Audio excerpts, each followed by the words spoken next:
This episode brought to you by Catawba Brewing. With a 4,300 square foot private event venue and a 10-barrel brew house, making Charlotte's most approachable craft brews. I remember when I moved here 20 years ago, somebody said, "You moved to Charlotte? Oh, isn't that like the home of NASCAR?" And I didn't even know that because that's not why I moved here. But then it became known to me as the banking city. And in the last 20 years, I've got to witness it grow and expand into something like beautiful and magical, and I actually enjoy now calling it home. And the one thing that I missed about where I moved from was the culture, and now I feel like Charlotte has that.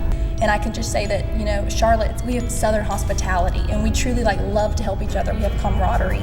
And I think that's what's so great is we get the small town feel with big city luxuries. And I think that's what makes us so special. And I mean, we've all touched on the fact that we're constantly expanding and we're growing and we're cutting edge. And I think that's really what makes us the queen of all cities. We're the queen city. And, I'm proud to say that I grew up kind of admiring the city and now getting to see it grow into what it's become. It's really cool. And so all the experiences that we're all going to be taking on together and the stories that we're going to be telling is really going to show that we are searching for the soul of Charlotte. Well, I have a really unique perspective because I'm actually from Charlotte. I'm in real estate and I'm constantly talking to people who are, searching for the best places to live, what draws you to, a city. Is it the culture? Is it the food? Is it, the lifestyle or fashion? And I'm always so interested in why Charlotte. This is the city. This is the biggest city I've ever lived in. The traffic is a little too much for me. But it's been such a cultural experience, honestly.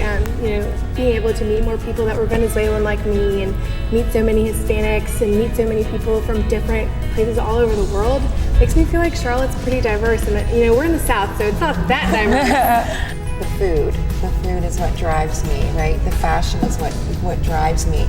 It's what I like to center my blogs around and visit all of these different restaurants. There's so many restaurants that we get to go to.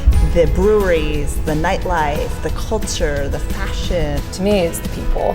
It's all coming alive. I'm like, is it uptown? Is it downtown? Our mission, right, as us working together, is to go out and experience all of the amazing things that Charlotte has to offer. That's what we're looking for. When people think about city, what's the soul of it? What are the bones? It is the journeys that each of us are on, the people that we're going to meet, and the stories that each of us are going to tell that are going to touch the hearts of people and make them fall in love with Charlotte.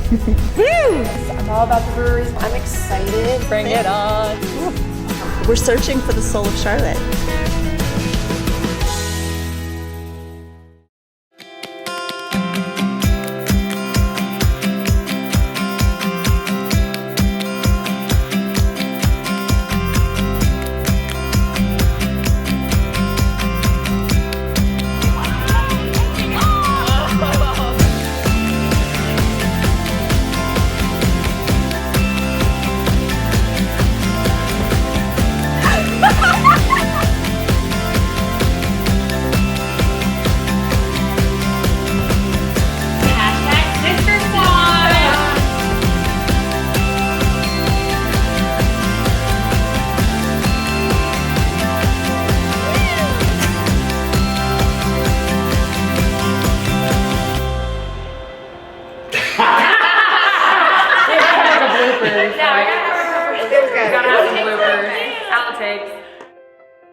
I experienced the soul of Charlotte at Culture Feast. It was an evening in Uptown Charlotte where we celebrated all of the beautiful cultures that are represented here in the Queen City. From the sounds of African drums, to people dancing in the streets, to opera singers performing, all while 800 people from all different nationalities and walks of life came together in family-style dining, lining the streets of Charlotte. This magical evening attracted movers and shakers of the Queen City like Wesley Mancini of Charlotte Fashion Week, Judy Eisel, who is on the Charlotte City Council, and Bree Stallings, who is a professional Charlotte artist.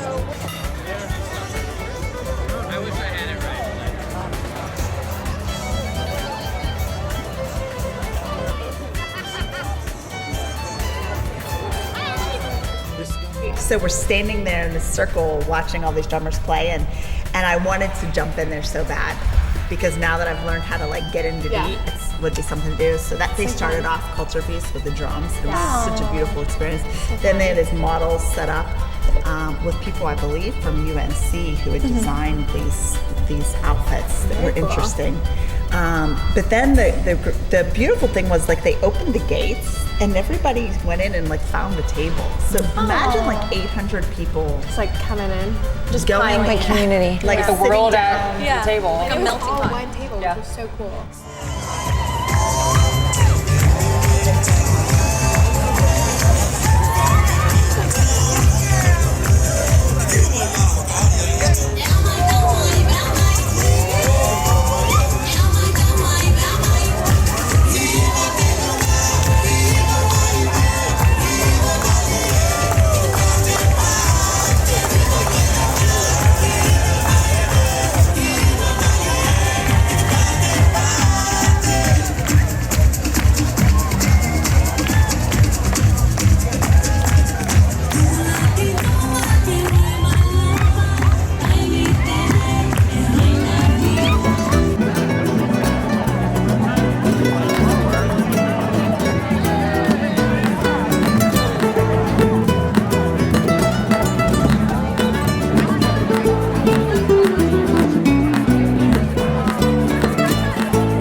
Did I see you dancing in the video? I know. Okay. I thought I saw her dancing. I'm sure I saw her dancing. Oh wait, we're gonna take her for dance lessons.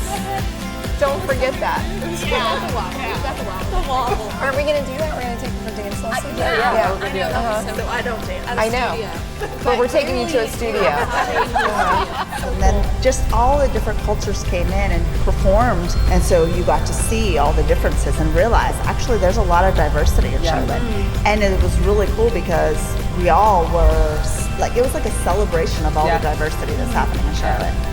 Culture Feast was a powerful experience that really demonstrated how we can all come together here in Charlotte and celebrate all of the cultures that are represented in the Twin City.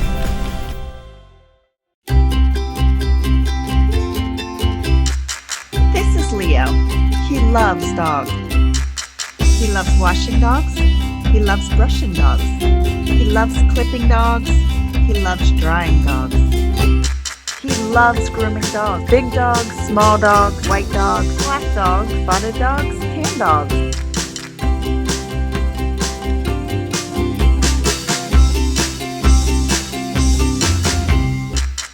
Please contact Leo at Groom Dog Groom for your next fur baby's mobile spa appointment.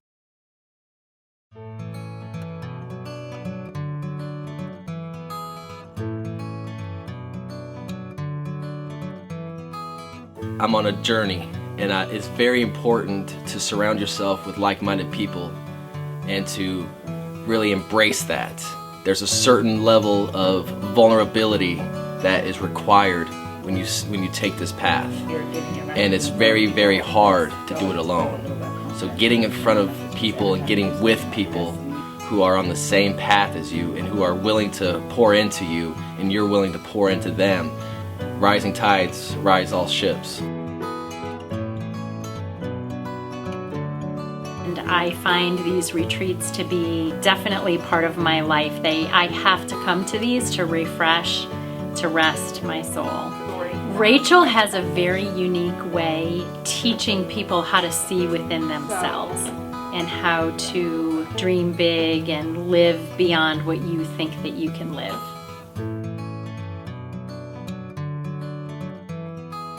And society has not really prepared us for this new world that we're living in today, where we have the opportunity to create our own businesses and serve humanity in a way that lights up our soul.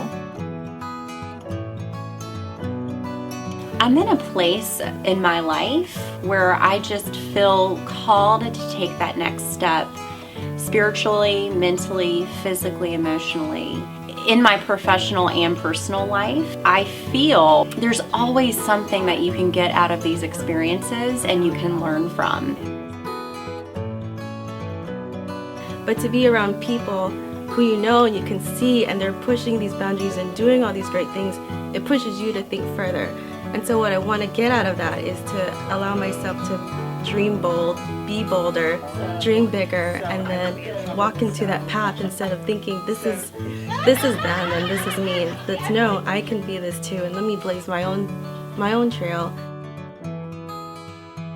So many entrepreneurs are looking to do just that, but they don't have the path. They don't know the path.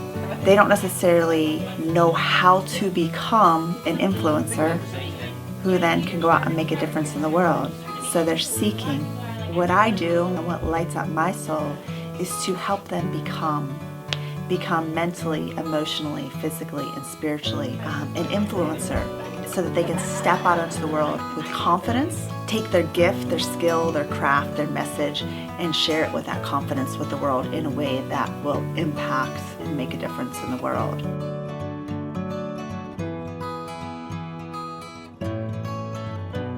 If you are ready to elevate your life, contact me to be a part of the next travel adventure.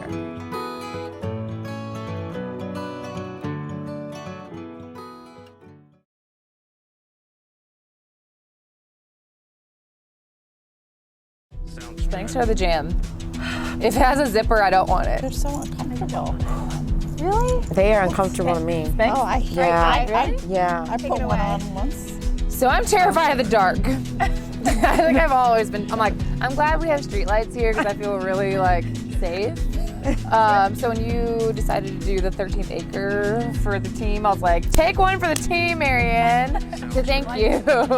I'm terrified of scary things that go thud of the night. So I want to hear all about your experience at the 13th acre. Yeah, so the 13th acre was a haunted trail, and y'all, I seriously went through the trail by myself. Who does that? I'm like, nah. I'm asking to get murdered. Yeah, no. Yeah, not the best idea that I've ever had. It's terrifying. But when I pulled up to the place, it was popping. There was everyone else was like, let's get scared together. Well, not just that, there was live music going on. There was hay rides, bonfires. There was an old-timey general store. They were trying to tone down the terror. Yeah, it wasn't just 13th acre. There was so much going on. There was an old-fashioned soda shop. And I was just like, where am I? Yeah, where have I just pulled up? But it was a really cool place. And so it's 40 acres of Aw Shucks Farm. And the boss lady that started it, her name is Bonnie, and she was a teacher. And I guess that she started the whole thing just to have an educational experience for kids to come on field trips for farms. You're not trying to scare the kids. No, it's like hay rides and like in the light. Yeah, there's like family stuff and the family trail. experience. But did y'all ever go to those like farm Yeah, field trips? yeah. Of course. Really? Yeah. What was that like for y'all? I mean, boring. Did you ever get to like churn the butter or whatever? I didn't get scared. You No. didn't get to do that? No. Is that what Bonnie does? Bonnie probably makes Bonnie butter. makes the whole experience. What's on the 13th acre? Well, on the 13th acre. Is there something special that's like hanging out on the 13th acre, or? Honestly, it was really terrifying because there's just people waiting to just ruin your life and my defense mechanism is I laugh, but I'm honestly I'm so terrified. scared. Yeah. So I'm just like Nervous laughter? There's like a little girl with long black hair, like The Grudge in my face, and I'm just like Like Samara. like Samara. But it was honestly a really cool place. I think they do weddings there. I watch way too many murder shows to be like, someone's definitely hiding in these bushes. I would have Dun, dun, dun. I would have been like, Unless your door pops out and like saves me, I'm like, I don't want it.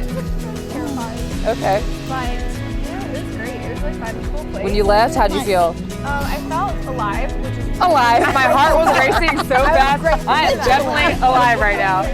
I've never felt more alive. But it was awesome and definitely worth the drive to stop. Now, where's it located? In Monroe. Yeah. Okay, that's not far. It's right south of Charlotte, the Atkinson highways. You can get scared right across the border. That's all you gotta do. If you want to get scared and Watch the video. Get scared. times on the farm, Okay. let's go. Let's check this thing out. Let's see what the 13th acre is all about. Done. Right, Marianne here. We're at the 13th acre. Oh my gosh, that was a chainsaw. I'm about to go through this haunted maze all by myself. I'm kind of terrified. The night already started off pretty weird because Melissa's tire was flat.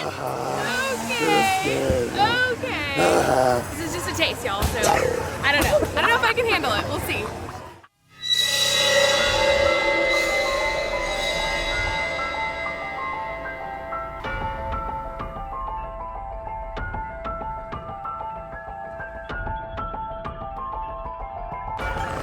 I would love to play a game. Who wants to play a game? I want to play a game. I'm going to take my little pumpkins and carve off.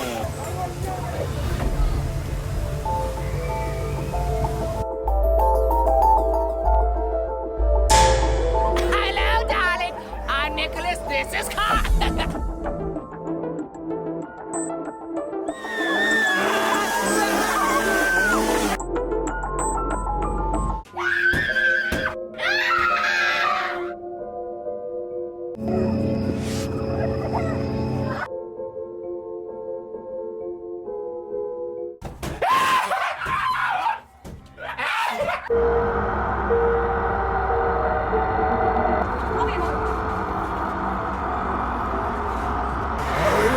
Fun tonight, folks. I can't wait for you to meet my monsters.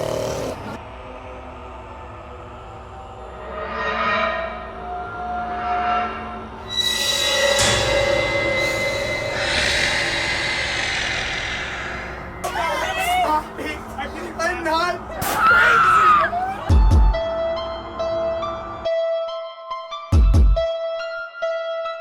Will you be my dolly?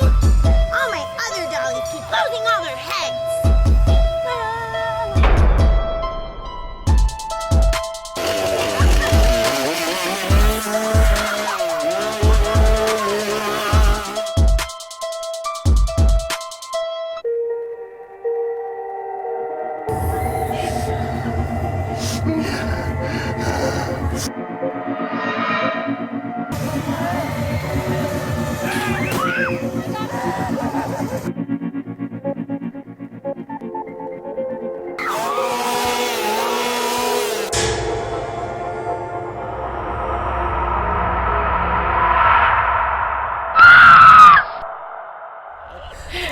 And that's where it's at.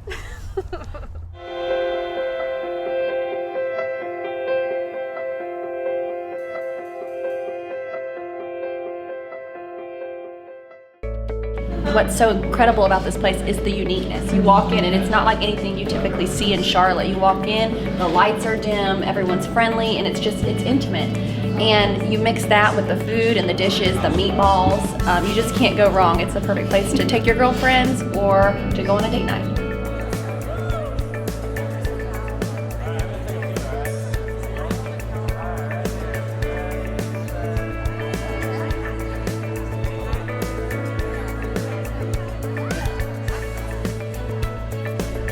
Wasakaka. Oh, you gotta like turn it whole Yeah, around. turn it this way a little bit. That Wasakaka.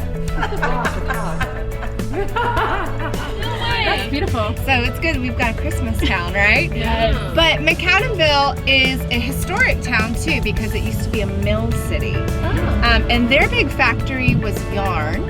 And their big family was the Farr family. Barley. The Farley. Your favorite? This is definitely not tuna from a can. You're gonna deceive. And if you want to join our sister squad or find out where we will be going next, And tell us about your favorite things to see and do in Charlotte. Email us at sistersquad@soulofcharlotte.net. Exactly what they said. Hashtag Sister Squad.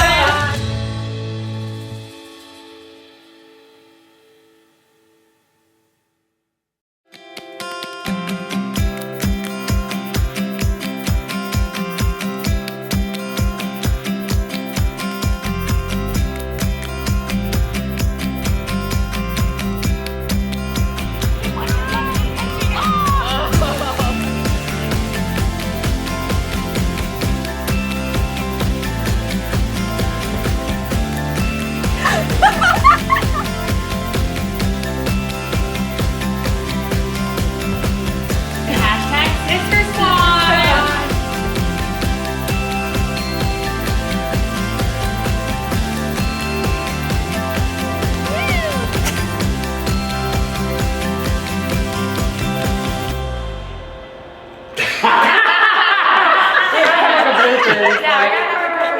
Gotta have some bloopers, outtakes.